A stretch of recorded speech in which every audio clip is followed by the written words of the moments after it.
You are in a war. నువ్వు ఒక యుద్ధంలో ఉన్నావు. నువ్వు ఏ క్షణమైతే ప్రభు అయిన యేసుక్రీస్తుని రాజుగా అంగీకరించావో, ఏ క్షణమైతే ఆయనకు అలీజియన్స్ నమ్మకత్వాన్ని నువ్వు చాటావో, ఆ రోజు నుంచి నువ్వు యుద్ధంలోనే ఉన్నావు. నీ యుద్ధములు శరీర సంబంధమైనవి కావని చెప్తున్నాను.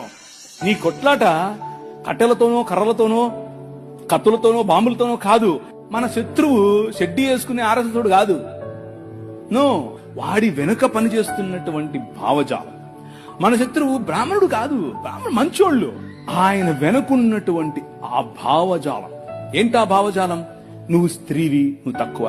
నువ్వు ఫలానా కులంలో పుట్టావు, నువ్వు తక్కువ. నేను అవను, నేను దేవుడు.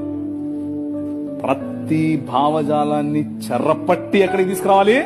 నీ రాజు కాళ్ల దగ్గరికి తీసుకొని రావాలి. That is what you need to do.